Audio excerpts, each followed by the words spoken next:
I know that this is a topic that's of interest to people, so as more people join in, I'll just get started with a proper introduction. Once again, my name is Teresa Homsey. I'm with the Michigan Clinicians for Climate Action. And for people who are new to our organization, I just wanted to describe a little bit about our work. So we represent 450 Michigan health professionals. These include nurses, physicians, public health officials, mental health specialists, and our general mission is to advocate for decarbonization and electrification with the framing of climate solutions as health solutions, not only recognizing the immediate health impacts posed by fossil fuel pollution, but also the long-term health impacts. And given that we're a membership-based volunteer forward organization, you can join our professional network. If you're not already a member, you can scan this QR code to register. And we just ask for a small self-elected due. So we have suggested levels for giving, but you ultimately set your own rate. So that's our idea of making sure that membership is inclusive while also making sure that our organization reflects the interests of our members. And if I'm going to drop that link, yeah, Nyana's dropped that link in the chat. So let me know if at any point you have questions about what it means to be a MICA member or how to register. We also have links there where you can, if you're representing an institution, become an organizational member as opposed to an individual health professional member. So with that, I'm going to turn the floor over to our first set of speakers. I'm excited to introduce Prit Patel and Sneha Sundar, who are two med students, and I'm going to stop sharing my screen so that they can share their presentation.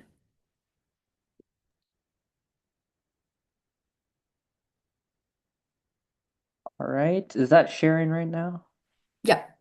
Gotcha. Okay, so hi everybody.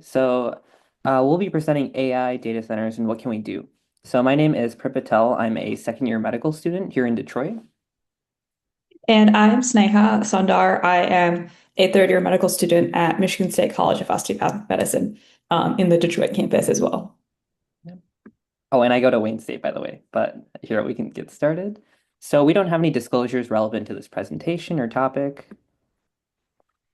So, kind of to start off, we're highlighting data centers because the AI systems themselves depend on this physical infrastructure, and it's not just software. There's physical infrastructure that is the data centers that support these AI systems. And data centers themselves have been kind of recently getting into the news, which is why we kind of wanted to focus our project on this and see how this impacts the local health of the communities they're being placed in. So data centers themselves, which we'll get into, but they require a lot of electricity, water, land, and cooling systems. And as this AI expands and other technological services, the communities that these data centers are being placed in are increasingly affected where this infrastructure is built. So what we wanted to first do was kind of highlight a recent example in South Memphis to show what in real time kind of what's been happening. All right, so I just want to give a brief story about Memphis, Tennessee before we really get started. So back in 2023, Elon Musk founded xAI. So this is a company which is focused on building a lot of different advanced AI systems. And one of the main goals that Elon set out with this company was to compete with OpenAI, Meta, and Google with their chatbots. So in order to do this, however, he needed to build a new data center to essentially run this chatbot as soon as possible, right? He wanted to compete as soon as possible. So normally it takes about 18 to 24 months to build a major data center, but Elon Musk, especially xAI, did not really want to wait this long. So instead, they had to take a bunch of different shortcuts to do so. So they repurposed an existing abandoned factory. They compressed the entire planning timeline from a couple years and just down to a couple weeks. And they also did a lot of their construction in parallel with the hardware and the software setup. This normally be done sequentially. And they also partnered with companies and manufacturers like NVIDIA and Dell to fast track a lot of the access to GPUs and servers, something that would normally take a couple years or months to do so. So what resulted was essentially one of the largest AI supercomputer facilities in the entire world. that is responsible for the chatbot I'm sure many of you are aware, but Grok, which is essentially Twitter's AI chatbot. And this facility was called Colossus, and it was built in South Memphis, Tennessee. And it's really important to realize that the fast tracking that they did enabled them to essentially build all of this without the residents having any say or any stake in this decision, right? They didn't have any say in the actual construction of this project. So really, this is not just the story of innovation in AI, but it's almost a story emphasizing how quickly these projects can move and how little time the communities around them have to react to them. All right, and this is just a brief photo of what the center looks like. So this is from May 2025 of last year, and this is about 0.4 square kilometers. And this entire project went from May 2025 to July 2025. So about 3 to 4 months to complete an entire data center. Right? And then on this topic of how big this data center is, obviously it's going to require quite a bit of power, right? So on this topic of fast tracking as well, in addition to what power they secured from the city, it was about 150 megawatts. They also brought their own gas turbines, so about 35 different mobile natural gas turbines on the site, which together generated around 420 megawatts of electricity. So it's quite a bit of electricity, right? 420 megawatts is enough to power 300,000 homes. And to put this into perspective, Memphis, Tennessee has 250,000 homes. So what you're essentially doing is this one project is essentially doubling the electricity usage of Memphis, Tennessee. And naturally, looking at this usage, you want to consider how exactly is it impacting everyone around these centers, the rest of Memphis. So in addition to rising utility costs, according to many environmental lawyers, many of the gas turbines that were creating and producing this power, they were actually built and implemented so quickly that they operated without many of the permits and regulations and the pollution controls adhering to the local laws in Memphis. So for the surrounding community in Memphis, the question isn't really like, should we use AI or not? It's almost like, how is AI impacting my day-to-day life, right? How is it impacting my air quality right outside my neighborhood? So one of the things I want to focus on is these gas turbines, right? So one of the things many residents living nearby reported was strong gas-like odors, similar to gas leaking from a stove coming from the gas turbines. And just focusing on these gas turbines, they emit a couple different pollutants I want to highlight. So things like nitrogen oxides, formaldehyde, and fine particulate matter. So these pollutants have known links to different health conditions. So nitrogen oxides, for example, they are linked to respiratory conditions. Formaldehyde, increased cancer risk. Fine particulate matter, it can get in your bloodstream, and there's been links to heart disease. So you already have a community, South Memphis, that has some of the highest asthma rates in Tennessee, and you're introducing a new facility that is almost exacerbating a lot of the health conditions residents are facing, unfortunately. And on top of that, this is a fairly marginalized community living in this area. So you almost have a question of environmental justice at this point, right? So it's really important to realize that Memphis is just one example. As AI continues to expand, the infrastructure powering it needs to expand. So the data centers, the cooling plants, all of them need to grow rapidly as the demand expands. So this really just illustrates that AI isn't something that's up in the air. It's something actually physical that people are directly affected by, unfortunately, right? And as a result, we'd like to talk a little bit more about these data centers in general and what exactly are they? Yeah, so to kind of break this down, I think, like we've been mentioning, data centers have kind of been in the news as of lately, and I think it's important for all of us to understand what a data center is so we can better have evidence and support what we're kind of talking about. So to break it down, data centers are centralized facilities that house servers, storage, and networking equipment. Basically, what they're used for is processing, storing, and distributing large amounts of data to support online activities such as cloud computers, modern internet usage, and e-transactions. Some of these data centers can actually hold thousands of physical servers, with some facilities containing over 120,000. They have existed since technology has existed, but because of the increase of artificial intelligence and other online aspects, increased use has been occurring as this integration is occurring. AI itself relies on such a large swath of data to ensure its validity and to ensure that it works. And this swath of data does require a considerable amount of energy for storage of the data. So data centers themselves in the past year have consumed about 415 terawatts of electricity globally in 2024, which is roughly, if we were to put that into numbers, 1.5% of the world's electricity used. So why are data centers growing? In general, as I was mentioning, the age of the internet and technology has been increasing. So many of these services require data centers for support. I mentioned like big data analytics, e-commerce, machine learning workloads, and AI. As this increase of AI integration and reliance on cloud computing and internet services has occurred, this has kind of increased the uptake of data centers.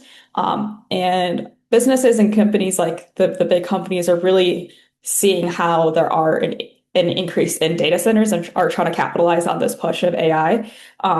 And there is interesting literature to kind of say that it might be like a chicken and egg problem. Are we actually is there actually too much data where that's why we need to create data centers, or is it the reverse where we're creating data centers to make money and then try to fill data in these data centers? So it's kind of interesting to see that the rise of the data centers might not actually be necessary, which is kind of why we wanted to look at the project, but we had this project and see what is it doing to the communities they're being placed in.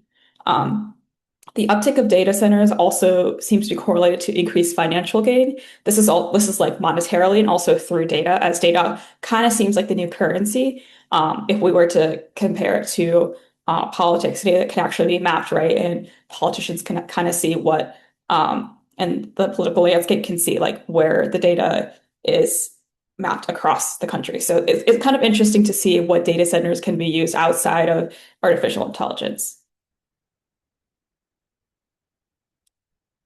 So in terms of what we wanted to focus on, when we're looking at the environmental footprint of data centers, first we wanted to focus what we found out was the energy consumption with these data centers. So the energy required to keep these centers from shutting down translates to about 1 to 1.3% of global electricity consumption. So this transition integration has actually increased electricity from 1.8% to 4.6% since 2018. And electricity doesn't come out of nowhere. It requires fossil fuels. To support the energy demand, 56% of the power came from fossil fuels, producing more than 105 million metric tons of CO2 emissions.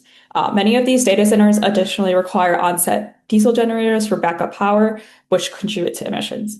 I saw in the chat about cryptocurrency, so that does count in like that e-transaction because it does require a data center to kind of power that up and keep it online. In addition to energy consumption, we also have water consumption. So for some of us who are on social media, there has been some media about how data centers are usually using water. And the way that they're reliant on water is because the cooling systems themselves need water to cool them down to make sure these systems don't burn over or overheat. In addition, these data centers are built on water, so they're using those natural resources and potentially polluting these waters. In fact, the cooling servers and data centers are projected 4.2 to 6.6 billion cubic meters of water withdrawal in 2027. So when we're looking at this existing research, much of the literature kind of focuses on the energy consumption modeling and also the efficiency of these data centers. I think the aspect that's rightfully being addressed is how can we make this more environmentally friendly, if there even is a way, and I think that's what big tech is kind of trying to kind of do. But when we're looking at the research, we weren't really seeing how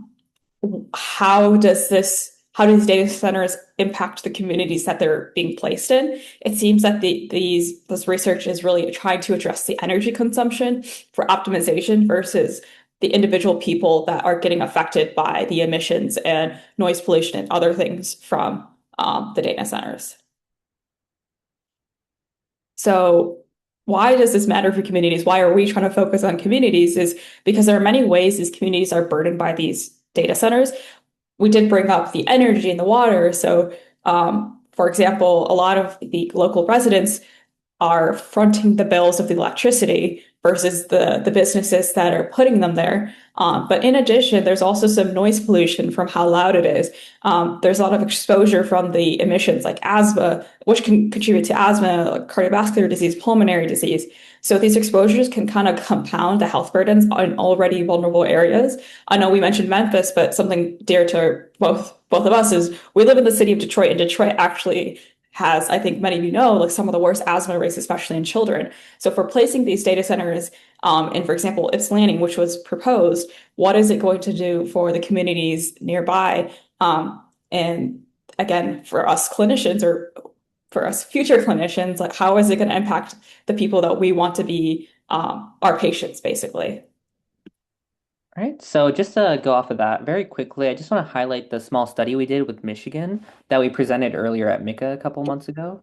So we've seen that a lot of the prior literature is pretty limited in how the actual people surrounding these data centers are affected, unfortunately. So it's something we wanted to try to address, especially right here in Michigan with the new center in Ypsilanti that Sam was talking about. But also, I think I read almost, I think yesterday, that they'd like to build a center in Detroit, in the east part of Detroit, in an empty lot. So just a lot of things to think about that are kind of prompting the study, unfortunately. So we really focused on three main questions. So, are Michigan data centers disproportionately situated in these socially vulnerable communities? Are environmental exposures and power plant emissions, are they higher near these data centers? And then how do exposures and emissions within Metro Detroit compare to outside of Metro Detroit? So we utilize a couple different publicly available data sources. So for facility locations, there's actually an open source list of data centers that is fairly limited, but it's one of the only things that is like publicly released that's free, as well as the Peering database, which is a government database that has data center locations on it. So we found about 41 centers in Detroit. And we also utilize data sets from the EPA for demographic characteristics, environmental exposures, and power plant emissions. So using all this data, essentially, what we did was we took each facility, we mapped it onto a mapping software known as QGIS, and we created a couple different distance buffers around them. So at 3, at 10, and at 20 miles. And essentially what we did was we looked at each of these variables and averaged them at each buffer. And we wanted to see, are any of these variables, are they disproportionately higher closer to data centers, for example? And just for a quick visualization on what this looks like. So you can see the different buffers here. So 3, 10, and 20 miles. And then everything in green, these little tiny dots, those are data centers and their connection facilities. And in pink, those are the power plants, right? So I'd like to walk through what we found with our study. I'm going to split it into 4 different key findings. So the first key finding that we had was we saw that community vulnerability is concentrated near facilities. So what this means is many indicators of what makes a community vulnerable, things like poverty, unemployment, even disability status, and percent people of color. We saw that these values were highest next to where these data centers are sited. And we even saw populations under 5 and over 65 were the highest next to these data centers. Whereas other things like low income status or educational attainment, we saw that was like fairly high at an intermediate level and both of them ended up declining with distance. So all these would indicate that the population nearby these centers must be more vulnerable. And then there we go. And then we also saw that local existing pollution burdens. So a lot of pollutants are concentrated near these facilities. So we're seeing things like fine particulate matter, diesel particulate matter, even nitrogen dioxide. A lot of these are highest closest to these data centers, unfortunately, and they end up declining with distance. So a lot of these we mentioned earlier, these have direct links to human health. Fine particulate matter with heart disease, nitrogen dioxide with a lot of respiratory conditions. And we're also seeing a lot of local infrastructure that's concentrated near these data centers. So a lot of like traffic, proximity, how many people are going by in cars, hazardous waste treatment plants and disposal facilities. A lot of these are concentrated next to these data centers. And we're also seeing kind of the opposite pattern with some other variables, things like ozone, older housing status, Superfund sites. So it's kind of a mix of what we're seeing in terms of relationships. And very similar with the power plant emissions, we're seeing these increase regionally. So what that means is we're seeing a lot of power plant emissions increase as you go away from these data centers. So that's something that really just tells us that a lot of this is attributable to siting. And we actually didn't see a difference even when we adjusted this for population as well. And then one last finding that I'd like to talk about is Metro Detroit facilities. We saw a lot of stronger proximity-based disparities compared to outside of Metro Detroit. So Metro Detroit is defined as this area shaded in red by the US government. And essentially what we did was we compared everything inside this little bubble to everything outside. And what we saw was kind of in all categories, Metro Detroit had a significantly higher community vulnerability. So we're seeing higher demographic indices, racial composition with more percent of people of color. We're also seeing more environmental exposures, things like fine particulate matter. Everything is significantly higher near these Metro Detroit facilities, unfortunately, right? So what that really tells us, what we're seeing here is that data centers are already expanding into communities that are already vulnerable at a baseline level. So as new infrastructure gets created in these areas with increased demand for AI, it's important to realize that this will most likely only end up deepening and unfortunately worsening the inequity we're already seeing. So we briefly discussed what kind of health impacts the emissions from the gas turbines can have, but we'd also like to talk some more about the health impacts in general that nearby communities may be susceptible to next to these data centers.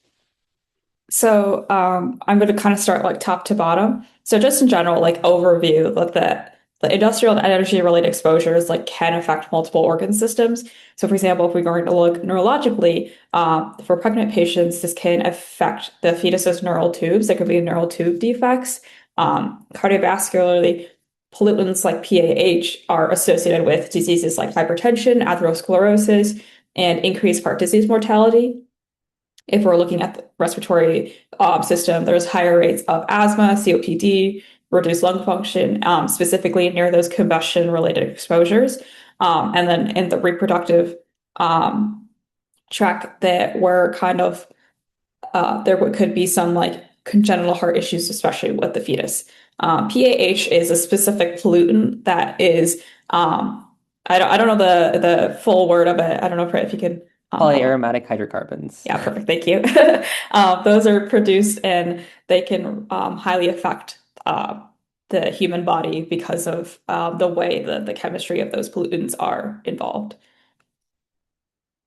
So for why this has become a policy issue, there has been a great push for these data centers to be placed in communities with lack of concern for the local residents. I kind of want to highlight, for example, Northern Virginia. So Northern Virginia in the US has probably the highest population of data centers concentrated in that Northern Virginia area. So when speaking with the residents, a couple of papers have shown, and that when they were talking, the residents themselves were reporting a lot of side effects. So particularly, they were noticing that this noise pollution was really affecting how they were living, the electricity cost burden. So they're almost paying triple the amount they were paying before. And actually, in terms of their mental health, because of the noise, the pollution, the smell, all of these things combined, like actually had a lower outlook on life. They didn't feel as part of the community as they had felt before, because all they were seeing were these data centers, and they didn't really feel like they were part of that like neighborhood experience. Additionally, they were promised that these companies would be taking a brunt of the monetary costs, but later realized that they were the ones paying for the expense of these data centers. So instead of these false promises of how much these data centers are going to support the community, unfortunately, they were the ones having to monetarily take the brunt of the cost. Finally, one of the things that data centers or the companies that like to put data centers like to say is it's going to increase jobs. Unfortunately, these jobs are more automated. So yes, there are more jobs, but they're actually taking away from human employees. It's actually more automated. So there's a lot of myths that these companies like to put out about how data centers are going to support the community, unfortunately, but it really is seeming like it's taking away from the community feel and the neighborhoods themselves. So the increase of data centers is not only a technical decision that big tech companies should be the ones making. It really, we need to pay attention to these people who are directly impacted by the centers. And it could even be like me and you, as we live in Michigan. Many times the cost of these data centers are actually hidden. So what we're doing is we're trying to advocate for the need for more transparent, health conscious siting policies. So what does better policy look like? Basically, we have a couple of things. So first, greater transparency around the energy use and local environmental burden.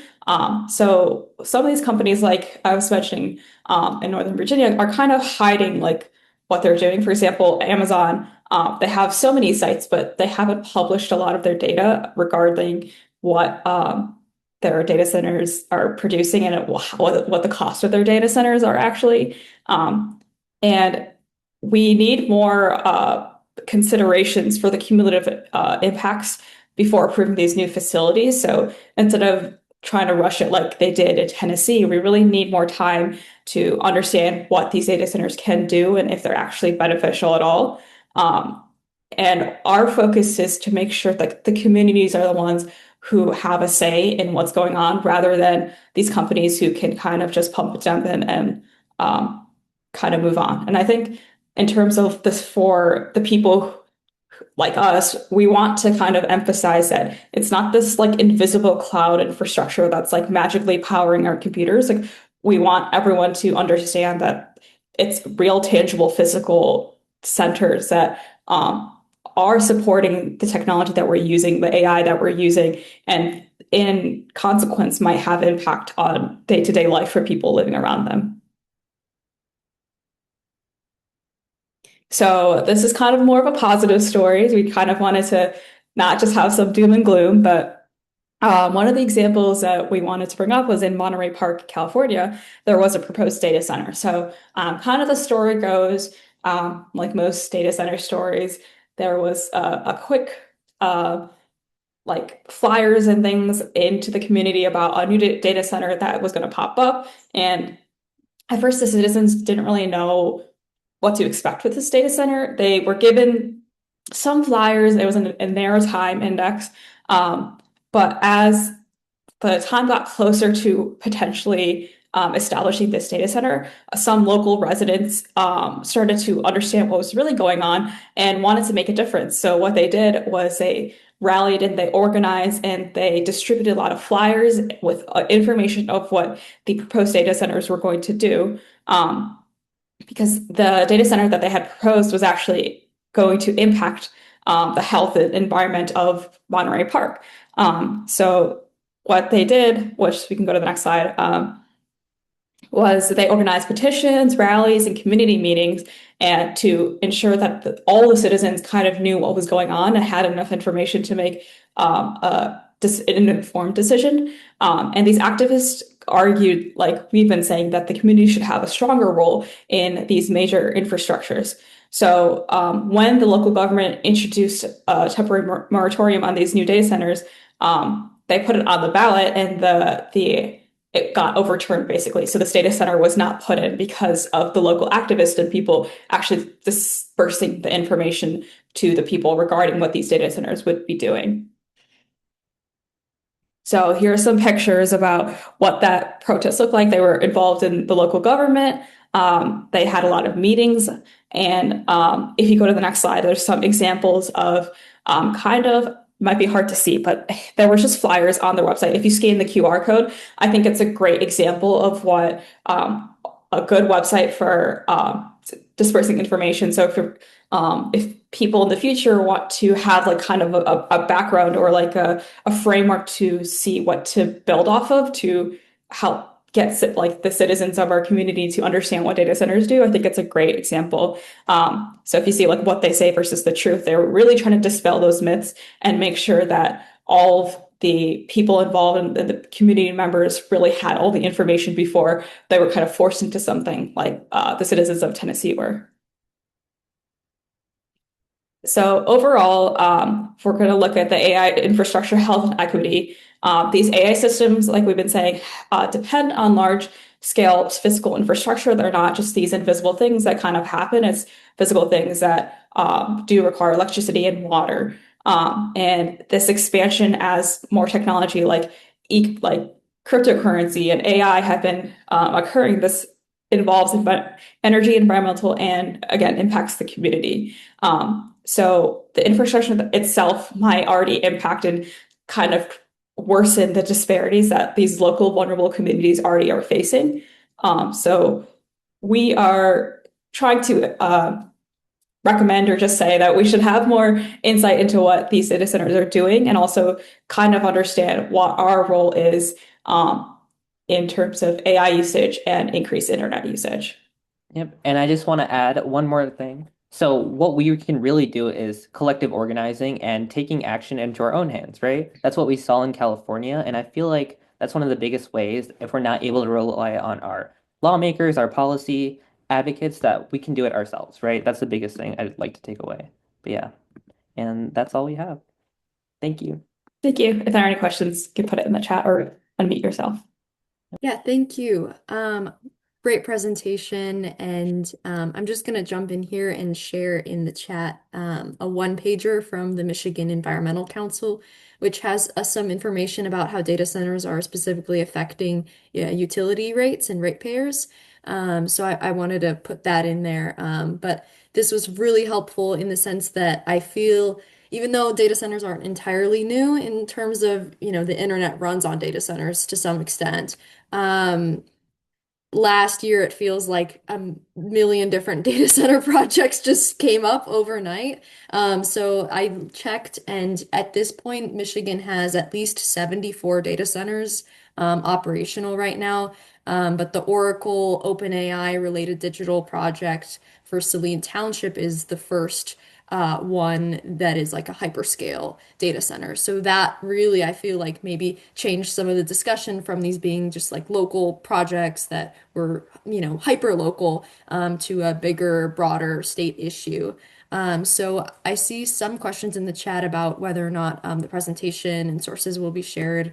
Um, okay, we'll follow up with the attendee list for participants to check that out. And so we already got some questions here for people. Everyone is default muted, but if you want to speak your question out loud, you can raise your hand and we'll unmute you here. But we'll start with Hardeep Singh, who asks if you have any recommendations for what practicing physicians can do to reduce the carbon and environmental impact of AI other than advocacy and awareness. Yeah. So I think that's something we'll actually talk about in a little bit with some of the other speakers. But I think what we've been really thinking about recently is more responsible use of AI. I think unfortunately we don't as individuals, we don't have the most power. Like we can advocate like at our local organizations, but really it's essentially how can we limit our own use? How can we use it a little bit more responsibly and advocate for our colleagues to use it a little bit more responsibly? I think that's the biggest thing we can do on an individual level. Yeah, I also just want to highlight the example, specifically what Britt was saying, with as I know some clinicians use Epic, and for example, there are like AI like generated things on Epic. So kind of echoing that responsible use of AI, which we understand AI is going to be integrated into society, and there are some benefits to it, but it's really that aberrant use of it that kind of takes away from some problem solving skills that we have, but also just randomly using it for, if I were to use a silly example, like random like AI generated cat videos, like we don't really need that. I think it's kind of ensuring that the way we're using it is as a tool versus as a crutch. Yeah, and since you brought up that that's going to be a topic in the next presentation, I'm happy to move it along. I just wanted to make sure there weren't any lingering thoughts from the crowd about what y'all had just presented. We'll also have some time at the end for questions. I did just get like a PM about whether or not data centers in Michigan contribute to the local tax base. I believe that's dependent on the project itself and what they're promising, their city or township or county board. But I believe that Michigan did enact a sales tax exemption on larger scale data centers. And right now there's some legislation to try to repeal that tax, um, uh, repeal that sales tax exemption. So with that, I'm going to pass it over to Dr. Manny Berenji, who will present more about AI's usage and some of the context there. And yeah, great. Thank you, Dr. Berenji, for plugging your document there. I was gonna Yeah, share I that just in wanted to there as make sure I well. didn't forget. Nice to be with you all. I see some friends in the audience. My name is Manny Berengi, and I actually went to the University of Michigan for my preventive medicine, internal medicine residency program. So Michigan is a near and dear place to my heart. I'm so glad to be with you guys tonight. So let me go ahead and share. Alrighty, can you guys see? Yes. Yes. Excellent. Let me get this into presentation mode, and yes, we can go ahead and get started. So I wear a lot of different hats, as you can see here, but my biggest pride and joy right now is being the chair of the Climate Health and Informatics Working Group with the American Medical Informatics Association. I see some of my colleagues are on the call, and we're actually really trying to be at the forefront when it comes to being able to use these technologies in a responsible, environmentally conscious manner. I'm an occupational and environmental medicine physician, so this is something that I really care about, and I want to make sure that we can use these technologies for good. So I do work at the VA, so I had to make sure I put this disclosure. The presentation I'm giving tonight does not represent the view of the US government.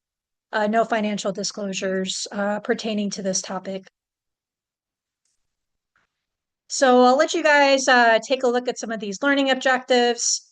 Really, the goal tonight is to look at the current evidence base when it comes to how we can actually sustainably advance health AI using some evolving frameworks that some of my peers have developed in the last few years, and really trying to be the table where these conversations are happening. I know that I'm currently in a position where I'm trying to leverage these AI tools for patient care. I do see the promise of these tools to be able to help with our patients, making sure that they get what they need. But looking at the trade-offs, especially from the environmental side, as our colleagues said earlier this evening, we have to make sure that we understand where this energy is coming from to drive these AI technologies. And I can tell you that over the last few months, I've really have been promoting and educating my fellow peers in the healthcare arena about some of these implications. And honestly, many of them don't really understand a lot of the environmental costs that are associated with scaling these AI technologies. So I've really made myself a champion of really awareness in the hope that we can help guide our clinical leadership to understand some of these nuances and really start to take that into consideration as we're scaling these technologies enterprise-wide. So the World Economic Forum recently came out with this publication looking at the future of AI-enabled healthcare. Highly recommend that you all take a look at this because it really gives a strong foundational understanding of some of the potential uses of health AI. Everything from ambient AI scribes, which we're actually starting to launch here at our facility, to agentic AI. How can we actually use these technologies to better enhance the patient experience, reduce documentation burden for our clinicians who have been suffering for decades? So, I look at the trade-offs, right? At the end of the day, we want to be able to have these tools to better take care of our patients. I think many of us clinicians in the audience can understand that. But we really need to be more cognizant of some of the energy drivers that are going to be required to scale a lot of these technologies that we're talking about. So full disclosure, I do use Notebook LM and I try to be mindful of my use. I actually use Notebook LM to generate some of the images that you're going to be seeing tonight. I actually try to get some information from Google as to how much energy is being expended for each one of these images. And of course, they don't disclose that. But based on some of the literature review I've done, it can take anywhere from 0.2 kilowatts to up to 10 kilowatts per image. So again, I'm just trying to be mindful and really raising the awareness of the trade-offs again. But at least for this particular topic, I thought it would be useful to have at least one or two images to drive some of these points across. So I hope you will indulge me. So really what I want to get at here, and our colleagues had really described this very well earlier, the energy expenditures, these data centers that are popping up all across the country, they're going to take up to 12%, even more, of total US electricity consumption. The water usage, I'm sure you have been following this as well. 1 to 5 million gallons per day per data center. I mean, this is additive and really understanding a lot of those environmental drivers. And then also understanding how the AI is being used for various different functionalities. From some of the information I've been able to gather, up to 80 to 90% of AI's energy can be consumed just during daily routine use. So these are the things that we need to be cognizant of. There's been some literature in the last few years really looking at this intersectionality of AI in medicine and how do we actually pursue what we call environmentally responsible science. This is an article that came out from Gateney et al. Really highlights some of the, again, some of the calculations that we have to make as we want to be able to use this technology, but really recognizing some of these environmental implications. There is so much that AI can do, especially for predictive analytics, looking at weather patterns. Can we use this technology to inform our vulnerable populations about, up and coming weather events? But again, this whole concept of trade-offs, understanding risk benefits, and again, having some of those quantitative capabilities to understand some of these nuances is going to be critical. This is an environmental scan that was done by Ritchie and colleagues. This came out, I believe, about a year ago or so. They actually did a scoping review of the literature just to see where the current evidence base is. As I'm sure you guys can probably, predict, there's not a lot of evidence out there. So it's imperative upon us, this community of interested professionals, to really help drive some of this research and really help to educate our peers within, the medical community and the greater community at large about how these technologies really need to be better understood and looking at some of the environmental impacts. I really love this Venn diagram that was in the Ritchie paper because to me, this kind of gets to the crux of the argument. We're looking at AI and all the potential benefits, and then we're also looking at environmental sustainability and ensuring that we can continue to deliver high quality care for our patients, but being cognizant of some of the the impacts that healthcare systems have actually had on the environment. You all probably know this statistic very well. Up to 8.5% of greenhouse gas emissions by US health systems, at least that's the last time I checked. I'm sure it's higher now, but 8.5% of greenhouse gas emissions in the US are coming from healthcare institutions. And I think recognizing that this number is actually going to increase should really be an imperative to all of us to continue to not only raise awareness, but develop systems that our colleagues in positions of leadership can use to better track the energy and water and all the various different components that are required to keep these AI systems running and making sure that we can be cognizant of the health impacts. I'm going to spend a little bit of time tonight talking about this framework.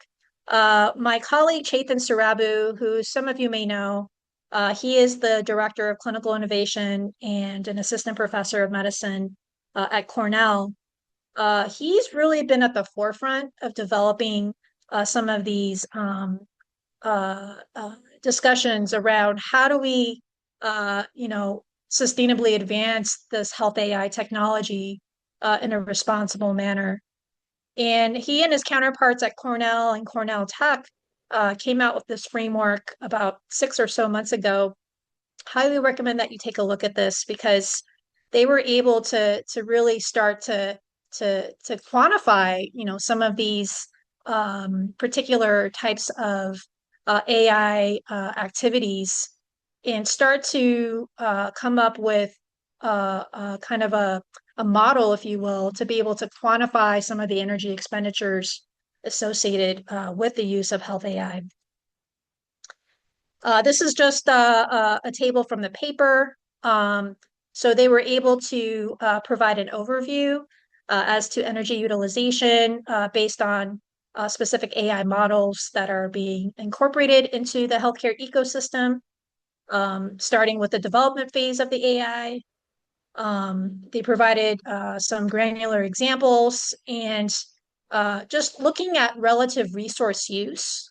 If you actually are able to look at that 6th column, they were able to come up with, again, a framing for how much energy is going to be required to be able to run these particular stages of AI development and further components of the AI technologies.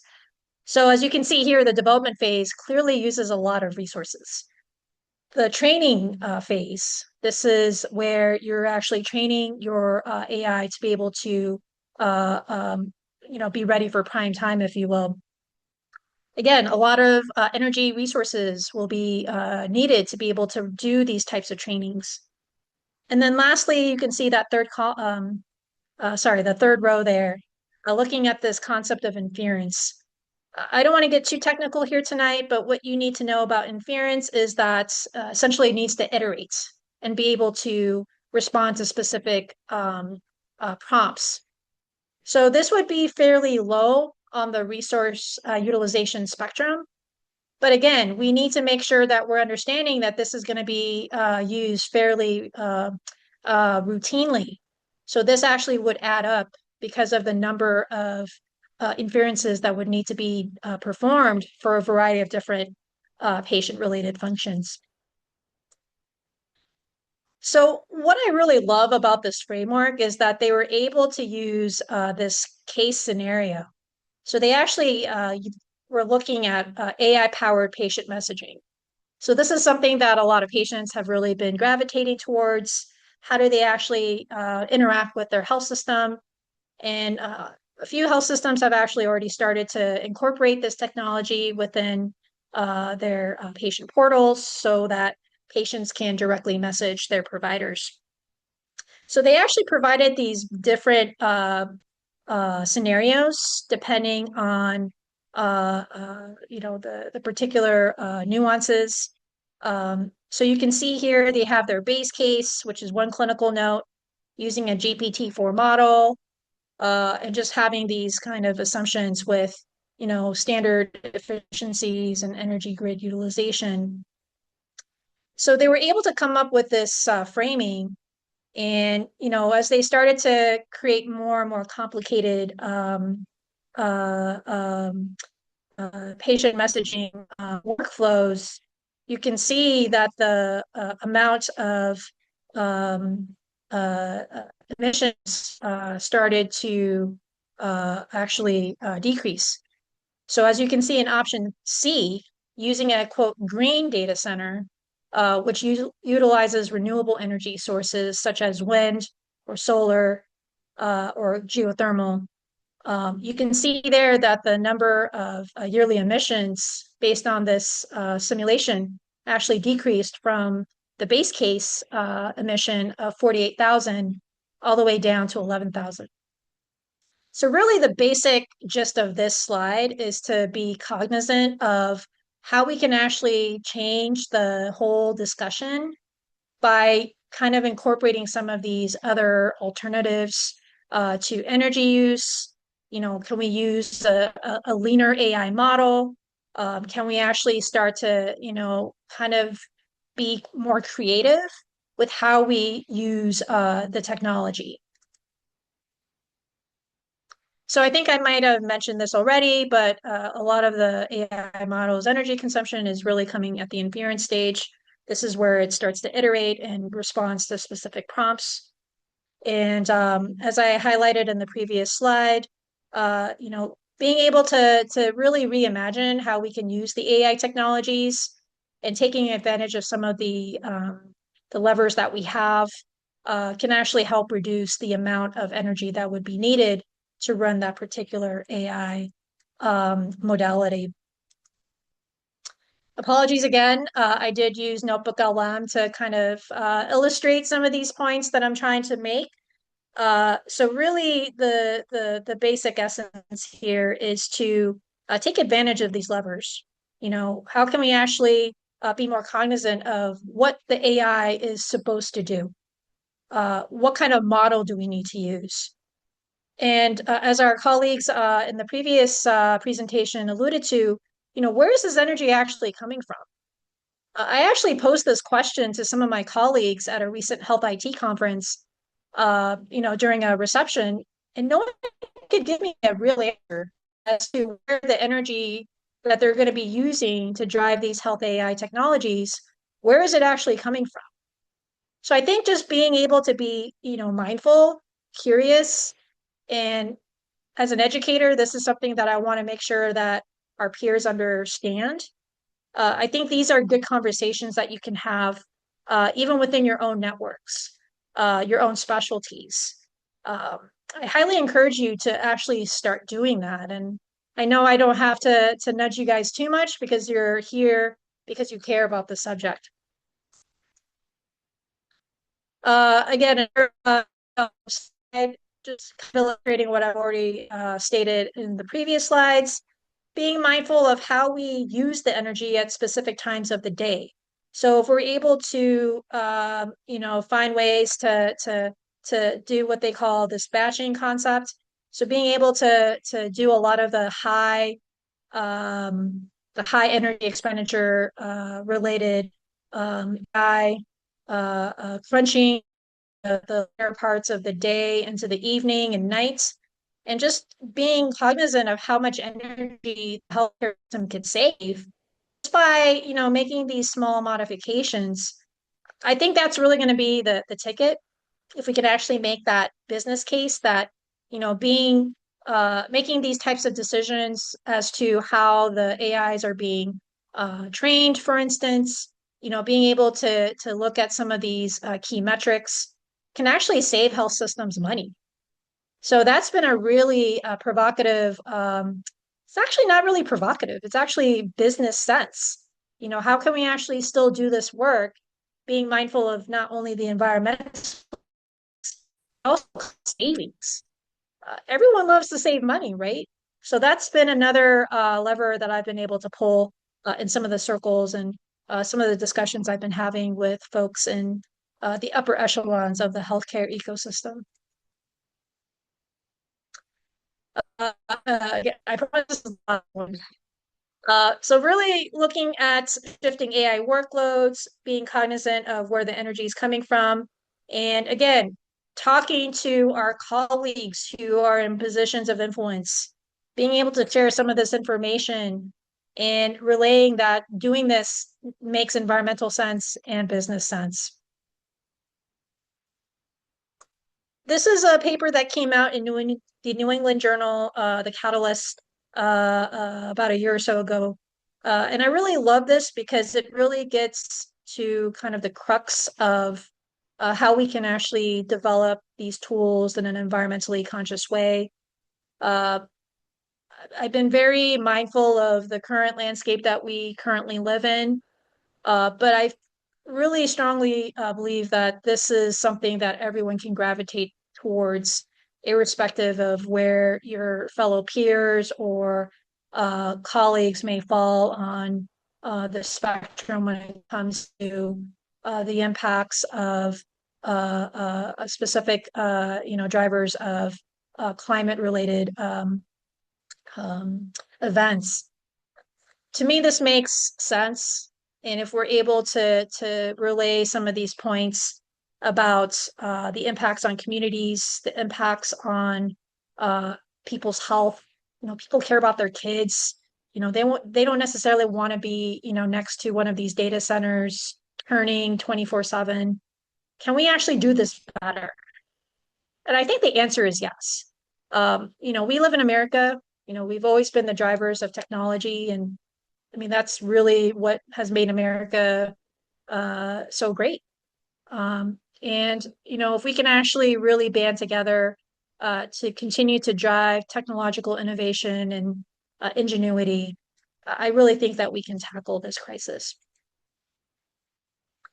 This is another paper that I was hoping you would all take a look at by Fisk et al.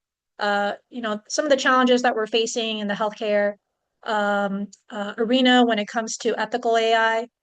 I know this for a fact because I've been involved in some AI governance discussions about how do we actually scale this technology, being mindful of the communities that we serve. So this is just another layer that we have to really be mindful of. And I wanted to conclude this presentation with this paper from our colleagues in Japan. They've actually done some pretty remarkable work in this space over the last decade or so. This was an excellent review paper that came out in 2024 by Ueda et al. Really looking at what these folks were able to do in the radiology space and how they were actually able to create specific workflows that were environmentally friendly. This is pretty much a basic summary of what the paper was trying to get at. Being able to again, being smart about how you're using the energy and when you're using it and for what purpose. I think there's such a drive right now to just scale and just put these tools into people's hands. Just taking that one moment to just pause and think about how we're going to use this technology and asking those basic questions that I just asked. A lot of times, you may not necessarily need to use the AI in the first place if you actually have a bigger issue that you need to solve. And many times in the clinical arenas, on the front lines, a lot of solutions actually come from improving processes and improving basic operational workflows. I know this because I've done this work. It's hard work. You can't expect AI to be the panacea to solve all of those problems if your underlying infrastructure is the problem. So I think being able to educate our colleagues to really take that step back and say, hey, do I even need to use AI in the first place? And if the answer is no, then get to your Six Sigma, get back to your lean management principles, and do the work to do it right. Get your processes in order. If AI is something that you do need to pursue, then this is what we need to drive home. Being able to use some of these frameworks that our peers have developed and being able to drive those conversations in your respective institutions, being able to be mindful of the energy costs. And this is going to be a really big ticket item, folks, because energy costs are going up. So if we're able to have those conversations now, I think this actually might be the right time to have them. And then really looking beyond sustainability and being able to, use these tools in ways that can actually save, the system money down the road. So that's where the AI can really be, it can actually help us. It can help us with our predictive capabilities, better resource allocation. How do we actually use our supply chains more wisely, being able to source locally. It all comes back to our basic principles of environmental stewardship. So what do I see on the horizon? I'm an optimist by nature, and I can tell you from my own experience, these conversations are resonating. And like I said, energy expenditures are going to go up just by virtue of what's happening around the world right now. People are really taking a second look at some of these other sources of energy. There's a lot of innovation happening, especially around ways to develop novel cooling systems, so we don't necessarily need to use so much water. I mean, there are scientists out there right now doing this hard work to make things more efficient. So I want to make sure that we can continue to innovate, we can continue to inspire, and we can continue to influence our colleagues and peers in the health system to responsibly drive health AI in a sustainable way. And that is all I have. I appreciate your time tonight. Happy to take questions.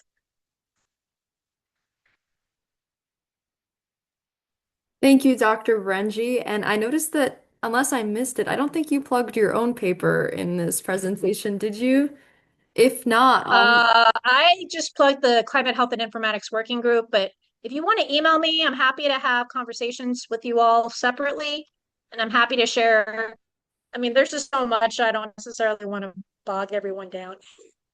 yeah, no problem. Well, I just dropped your article in the chat there. Oh, thank you. Yeah, I appreciate that. I forgot about that. Yeah, I would direct everyone to check that out as well. And as we wait for more questions to trickle in, Dr. Erin Miller, when you first got on, she asked for your elevator pitch when it comes to educating colleagues about the environmental impacts of AI when they're only considering the upsides of technology. And I know that you kind of addressed that in your presentation, but Oh yeah, no worries.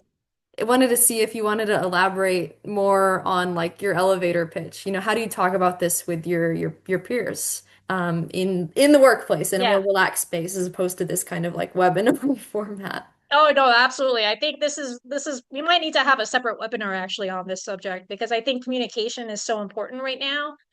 And at least for, my experience being on the conference circuit, costs, that is a big conversation starter. If you're actually able to come in and say, hey, look, like, do you know how much it costs to run this AI? No one has an answer. And I actually had folks who were emailing their administrators like, hey, what is this answer? Like, I have no idea what it is. So to me, that's been the greatest conversation starter because you're asking things that they don't know. And folks at that caliber don't want to be in a position where they don't know something. So kind of talking about these things on a casual like reception, just trying to pique their interest, build up that curiosity, just asking like simple questions really gets people's juices flowing. And, I've had some people reach out to me afterwards and say, hey, look, I'd really like to learn more about this sustainable AI framework. Can you share your information with me? And that's kind of how it starts, folks. You got to start small, find those networks. Anything from even the medical school curriculum, like any of your events, have some of these ways to be able to talk to people face to face. It can be a little hard on Zoom, I'm not going to lie, but I'm a big proponent of, talking to people in person if you are able to, be able to connect with your peers and just start to build these conversations up organically from a place of, well intention. A lot of times people will at least give you the ability to have that conversation if your intents are really just pure. You really want to make sure that these technologies are going to be available for everyone, but we got to make sure that we're going to have enough, water. I mean, this is a huge problem right now in the Southwest. I mean, there's a whole discussion right now about who's going to get what from the Colorado River. So, these conversations are already happening because we are already in situations where we're facing some of these challenges. So just come from a place of curiosity, good intention, and start small, start with costs, energy costs. That to me has been the winning ticket, at least so far. Yeah, that's sound advice. I'm gonna see if there's any other questions coming through. You can raise your hand and we'll unmute you, or you can drop it in the chat. Okay, Shelly. Um, I Oh, hey, Shelley, nice to see you. let's. Yeah, thank you so much. I will go back and listen to the part that I didn't get. So if I'm asking you to repeat something you've already talked about, um, I've been really struggling with the magnitudes here. I'm somebody who likes to understand context and who really I mean, I love your, like, how much does this cost? How much energy are we really talking about? How does that compare to the energy we're already using? And I have just found in the entire discussion around data centers and AI, the numbers are so, I want to say, gigantic that I keep thinking there is this like meteorite that's falling. I'm literally, it's disorienting and unsettling. So, I don't know if you have a way that you're thinking about it, but for example, in New Mexico, we have one data center that's been proposed in a very a community that suffers from many issues related to oil and gas contamination and water, et cetera. And it is talking about using, I believe, if I can make sense out of this, like double the energy consumption that New Mexico already uses. I mean, it's just and $165 billion when our state budget is $12 billion. So industrial bonds over 30 years. So the context of all of this and the amounts of water, the millions and millions of gallons. So I'd love to hear how you think about uh, healthcare. On the one hand, we want to ask ourselves how to use it. On the other hand, we're also in a position to be advocates around greener data centers, et cetera. But how do we even talk about green when the scale is so huge? Yeah, Shelley, these are great questions. And honestly, I'm just sharing what's been working for me so far, focusing on, the cost implications of, how much energy we're going to actually need, both direct and indirect costs. To me, that's been a great starting point because I think a lot of folks can understand, dollars. And then from there, I think I've been able to, start having those more nuanced conversations about, other resource expenditures, water, for instance. I know we're struggling with that in the Southwest. To me, we got to be able to focus on things that are going to matter to, at least in the healthcare ecosystem, the healthcare administrators, the bean counters. You know, I have friends who care about this stuff, but a lot of times they don't see the linkages. So to me, this has been that bridge. If we're able to actually relay that this is going to cost money, and are you guys actually thinking about that? We got to be able to go for that lowest hanging fruit. And at least in my view, that is the way to start.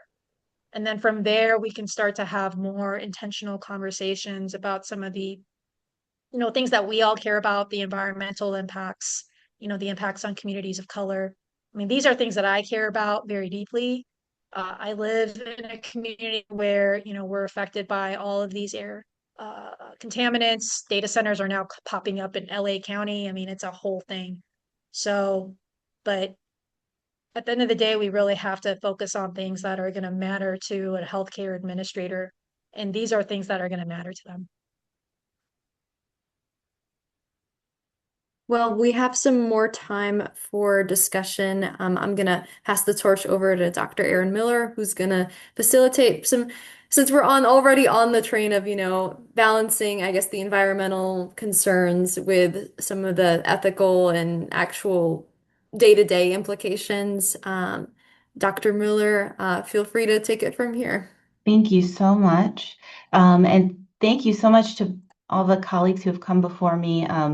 I've learned a bunch tonight. I'm very excited to kind of take forward some of those items into my practice. So let me go ahead and see here. Can you see my screen okay?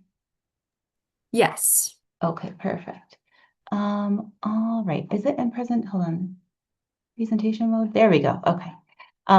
So I'm Dr. Erin Miller. I am a primary care physician in Detroit and the medical director of the Clinical Skills Center here at Wayne State University, where I fear I'm becoming the resident AI nag. Someone will bring up in a meeting, well, we could just get AI to do that. And I'll say, do we need AI? And so now people are just saying, like, Dr. Miller, close your ears. Let's get AI to do that. But it's very helpful to find out other people's strategies to, kind of bring up some of the negative impacts and in those professional discussions. So I really appreciated that. And my only disclosure is that I do too use AI. I think it can be a very powerful tool, but I'm advocating today for just a more intentional approach as we kind of have a discussion. So my objectives are here. I really want to describe what's out there as far as frameworks for considering ethical uses of AI in medicine, but talk about how the environmental impacts, particularly when we view it through a lens of health equity, complicate those ethical considerations. I also want to spend a little bit of time thinking about the promise of AI as a tool that can revolutionize our patient care delivery, our provider experience, but also view that within the larger goals of the American healthcare system, and kind of think about how that tension might play out in real life. And then it would be, I think, great if we could all kind of consider our own personal ground rules for engaging with AI in a more intentional way. So just to start, I wanted to bring this up. This is a module available through the AMA that helps to walk providers through their engagement with AI healthcare delivery tools and how they can do that in the most ethical way possible. I think it's excellent. It covers a lot of really valuable ground. And so this is just like a very quick summary, and it goes through these kind of 6 steps that you should use as your framework when you're about to start to integrate a new AI-based tool into your care delivery. And it goes through everything from considering the appropriateness to thinking about how you're going to disclose this use to your patients to how you continue to evaluate your ongoing use of the tool. It's wonderful. And I think there is a gap because it does fail to consider the environmental impacts of AI. And so that's, what I'd like to add. And if you look at the framework here, step number 2 is to evaluate the ethical considerations. And it says if the tool introduces inequity or risk, you should adjust, override, or avoid use and report. And so as I know Prit and Sneha kind of helped us to focus on earlier in the talk and their discussion of what's happening in Memphis, really the environmental impacts of AI are an equity issue. And so I think it fits nicely into this framework to, as you're considering using a new AI tool, really taking that environmental impact under consideration.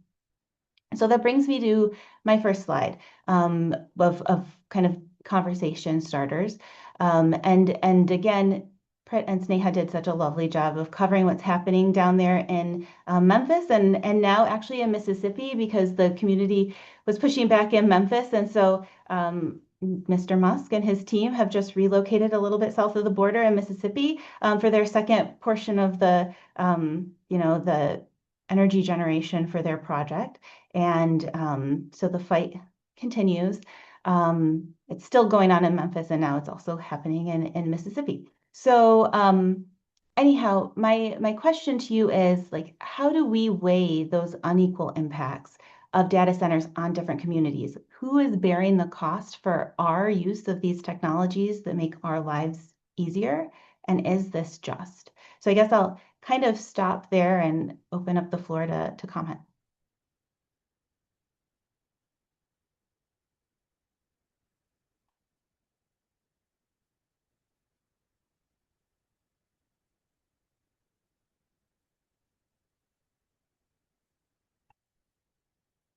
I suppose then maybe I can move on to the third question on the slide. And so how does this equity kind of concern impact your work in caring for patients? And how does it shape your advocacy going forward?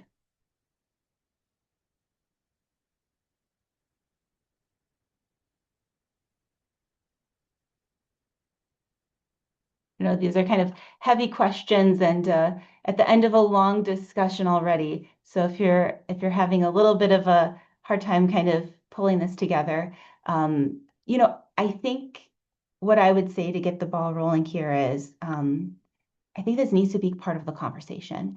And I have many colleagues who are deeply committed to health equity and often running to AI as the solution for a particular tool. And so I think simply finding ways to gently introduce this, in a very kind of understanding and compassionate way to our colleagues that, this is not just a matter of ease. This is not just a matter of improving your own workflow. This has real world implications, I think is really kind of critical. Lisa, yeah.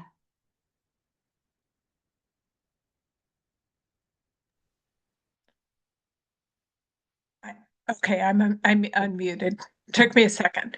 Um, Thanks for this discussion. Thanks to everybody. I love the questions that you pose, and this will show my ignorance because one, I was not a patient-facing clinician, and two, I've been retired for a while. But I guess one question I would have is when you work with Epic systems, my understanding is sometimes they can kind of um, provide little questions to you to think about or little clues. Is that correct? And if that were the case, would there be ways to kind of ask the question, how much particulate matter is this going to result in an adjacent, you know, community or some sort of flags that could be incorporated in an electronic medical record to create a situation in which people are taking a second and reflecting on the environmental impacts. Yeah, I think that that would be huge. And right now I'm like thinking like who would I advocate for and within our healthcare system that we try something like that because it is true. It's, I already as I'm going through, we use Epic in the healthcare system where I practice. And so when I'm responding to patients, sometimes it'll pop up with like a little AI generated suggestion, like, oh, here you can like take this and then modify it and send it to the patient. I'm like, I don't really want that. I can do that myself. And it will also generate a summary, which, can be helpful where it will pull through like the last, X number of notes and come up with a little summary for you of the patient.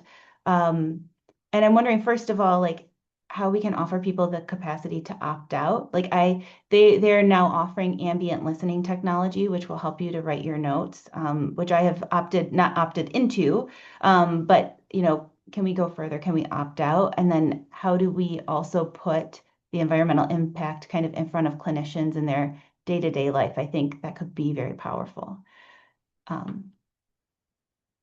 And I am seeing some more questions kind of coming through the chat. So I see here, it looks like Dr. Matthew mentioned, like, do we have a sense from softwares like Copilot and Gemini what the carbon costs are? Based on the time spent to build the infographics. That I don't know if that's maybe a question for our last speaker or for me. I know that image-based generation is definitely more carbon intensive than just text. So it would be good to have some of those numbers though. And I see Shelley with your hand raised. Shelley, do you have a question?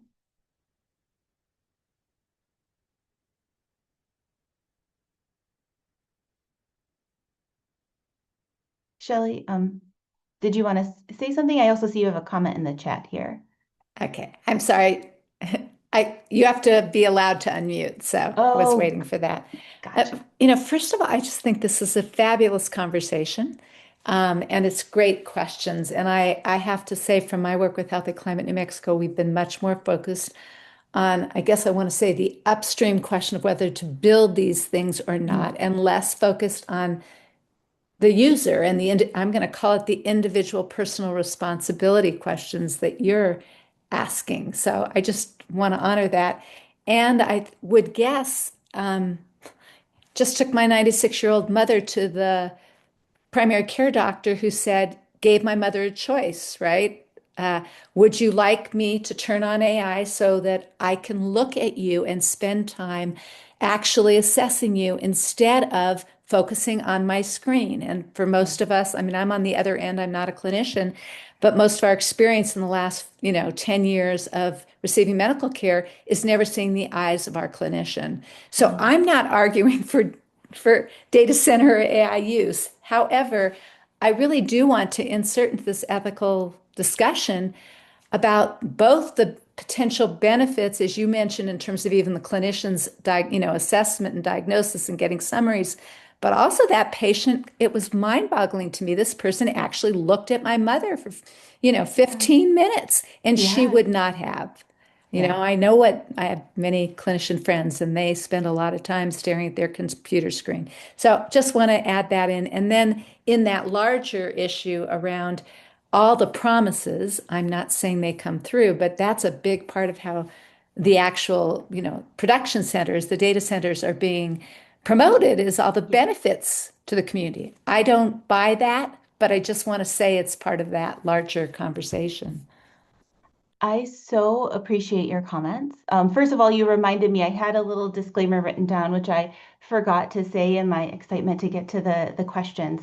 But that, yes, like this is going to focus a lot on personal responsibility, but obviously systems level changes are what's needed to make real impacts. And so I tried to build that in slightly in my kind of allusions to advocacy and what we can do collectively to shape systems level change. So thank you for reminding me to say that.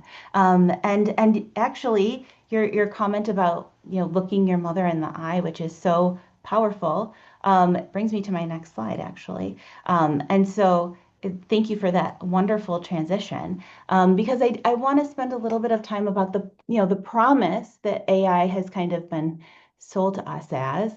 And really the true benefits that we might be able to reap from it, but also the system which is using it currently. And so I wanted to kind of just put out there that I have watched many colleagues embrace AI with open arms, with full enthusiasm, people who are very skeptical about the latest journal article and the latest changes to guidelines and the newest treatment recommendations, and who want to see the evidence and who want to kind of take a very analytical approach. Um, with AI, it seems to be just like unbridled enthusiasm, which is so interesting to me. And so I think part of that is because many of us who are engaged in, a lot of patient-facing care feel like we're drowning, There's never enough hours in the day to see all the patients and respond to all the in-basket messages and return all the emails and the phone calls. And it's very overwhelming. And so the promise of AI is that it's this life preserver that we have when we're drowning, right? We can offload some of these more menial tasks.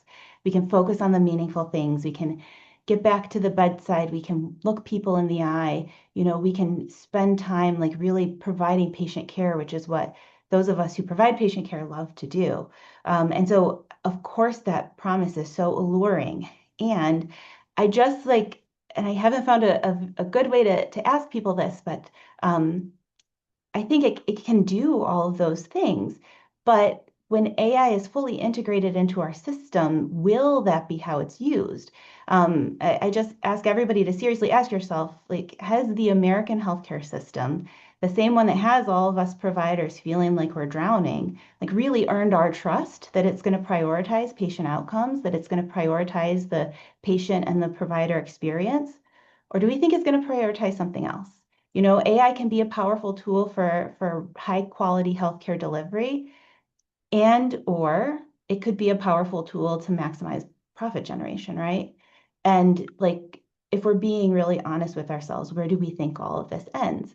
And so I think as we're looking at AI and kind of, just being so mesmerized by all it can do, we have to be realistic about the systems that we're operating within. So I just kind of wanted to put that out there, see if there are any responses, and think about how we can ensure that patient care really remains the focus when, the push to maximize profits also exists.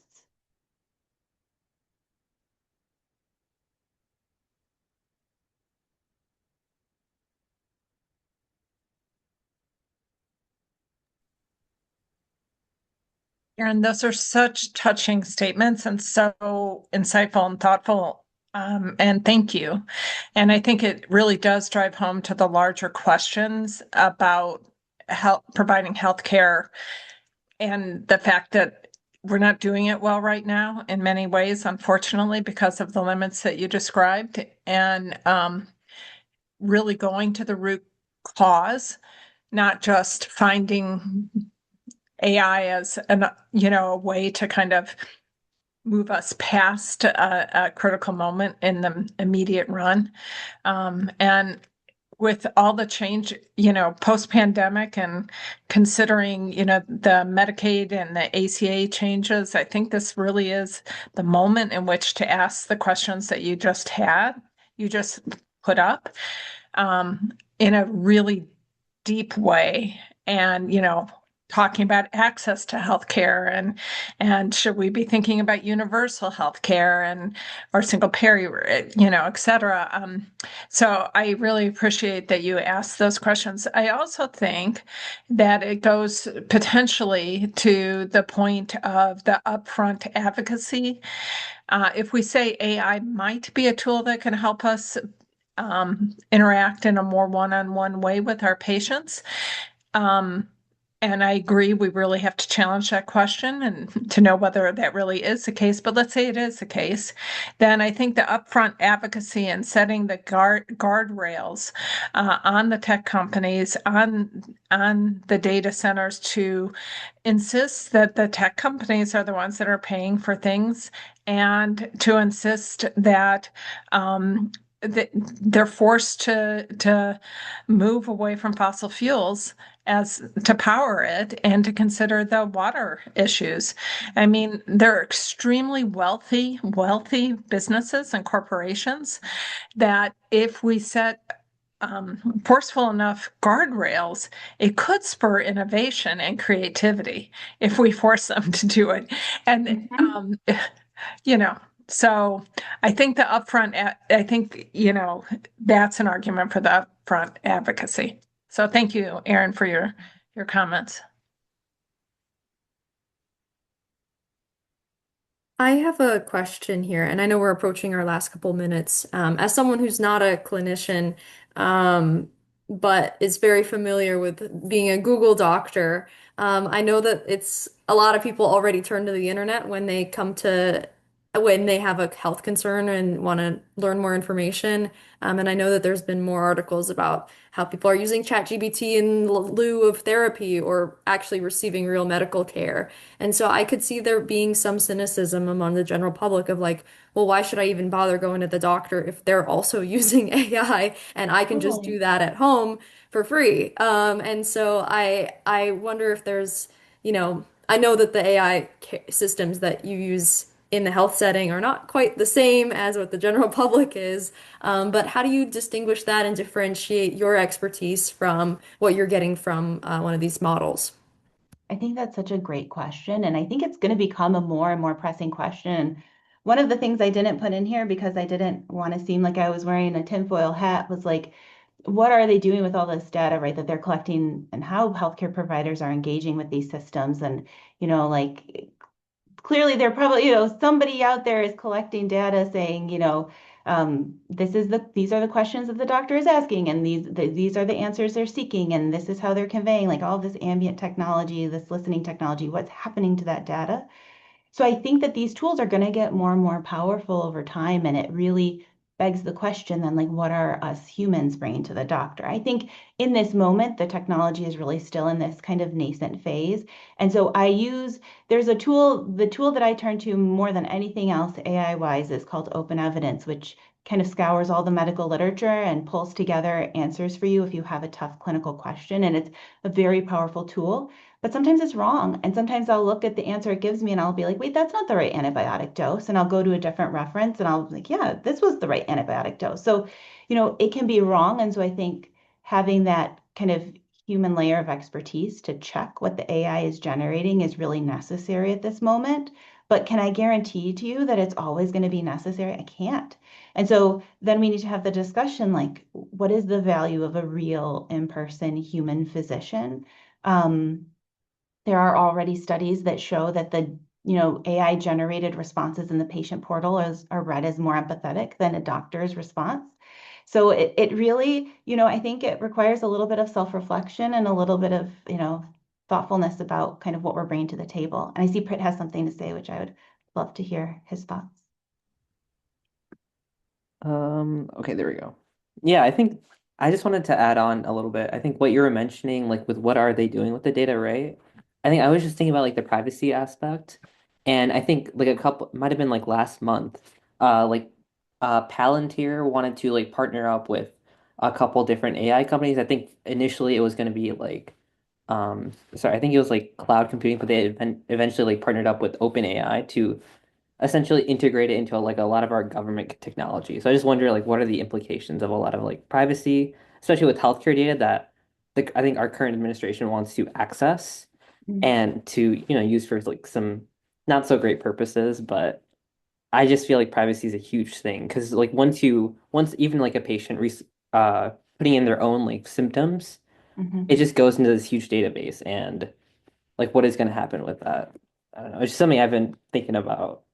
Totally. I mean, I think like those of us who grew up watching the promise of social media come and go, and then, Cambridge Analytica happened, and we realized like, oh, like these companies are not necessarily operating with just our best interests at heart, has really kind of given us a point of, like let's pause for a moment, let's be a little bit thoughtful about what might be happening with the data. And I agree 100%. Like it's very hard. With healthcare data, there are special laws that apply, which I find to slightly reassuring. But what about the data that, like my data as a doctor, when I see a patient with a tricky question and I go and I ask the question of these systems and I get an answer, how are they using that information to build and refine their models, It's a conversation worth having, I think. And I know that we're at time, so I just want to wrap up here and give you an opportunity to close out. But thank you everyone for being here. And Dr. Miller, I'll let you close us out here. Yeah, perfect. Well, thank you. This was such a wonderful session. The people who spoke before me. And I just want you all to kind of consider going forward, like reflect on how you're going to engage with AI differently. Are you going to advocate differently within your organization or at the governmental level? And are there different ground rules that you might develop for yourself when you're engaging with AI? So I will leave you with those questions to think about for the rest of the evening.